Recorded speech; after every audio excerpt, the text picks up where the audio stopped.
A continuación tenemos un circuito mixto, donde existen tres resistencias en paralelo de 30 ohmios y luego esas tres resistencias en paralelo a su vez están en serie con una resistencia de 200 ohmios y 100 ohmios. Pues como siempre tenemos que ir simplificando poco a poco. En primer lugar, lo que vamos a hacer es simplificar las resistencias en paralelo, es decir, esas tres resistencias de 30 ohmios. Pues lo que hacemos es aplicar la ecuación para resistencia en paralelo. R3, que voy a llamar yo a esa nueva resistencia equivalente, será igual a 1 partido 30 más 1 partido 30 más 1 partido 30, o lo que es lo mismo, 30 partido 3, que es lo mismo que 10 ohmios. Por lo tanto, la resistencia equivalente a esas tres resistencias en paralelo es igual a una única resistencia que he llamado R3 de valor 10 ohmios. De manera que ya lo que tenemos son solo tres resistencias en serie, una de 200 ohmios, una de 10 ohmios y una de 100 ohmios. Pues ahora, aplicando la fórmula de resistencia en serie, hacemos la suma de 200 ohmios, 10 ohmios y 100 ohmios y obtenemos la resistencia total equivalente de todo el circuito, que sería una única resistencia de 310 ohmios.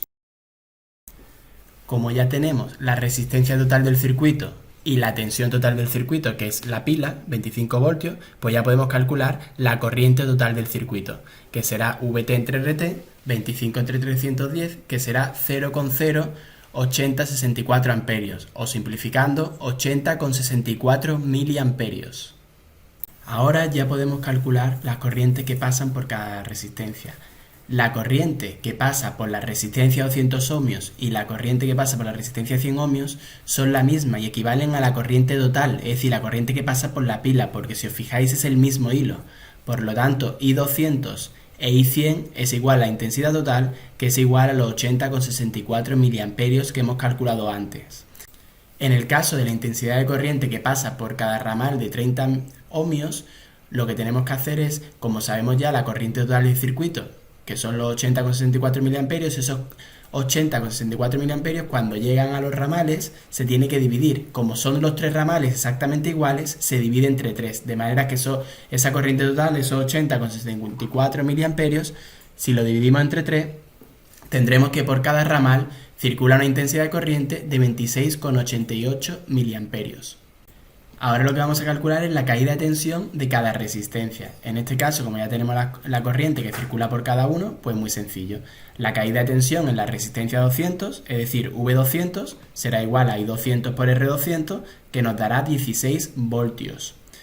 Por otro lado, V100 será igual a I100 por R100, que nos dará 8 voltios. Ya tenemos la caída de 200 y la caída de la de 100. La caída de la otra resistencia podemos hacerlo por diferencia. ¿Por qué? Porque sabemos que la pila al final del circuito habrá caído todo ese valor, es decir, esos 25 voltios al final del circuito habrán caído a 0. Si sabemos que en una parte del circuito han caído 16 voltios y en otra parte del circuito han caído 8 voltios, lo que queda será la caída de tensión de las resistencias de 30 ohmios. Antes calculamos la corriente que pasaba por la resistencia de 30 ohmios dividiendo la corriente total entre 3. Eso solo se puede hacer porque las tres resistencias son iguales. También podríamos haberlo hecho de la siguiente manera. Si las resistencias hubieran sido diferentes o para calcularlo exactamente, podríamos haber dicho que la corriente de 30 era igual a V30, ese V30 que acabamos de calcular ahora, 0,8 voltios, pues V30 0,8 entre 30 y nos da 0,0269, es decir, 26,9 miliamperios, la misma corriente que antes ya habíamos calculado. Por último, vamos a calcular la potencia total del circuito, que será igual a la tensión total del circuito por la corriente total del circuito, o lo que es lo mismo, 25 por 0,08064 amperios, y eso nos da una potencia total del circuito de 2,016 vatios. Con todo ello, ya habríamos terminado el problema.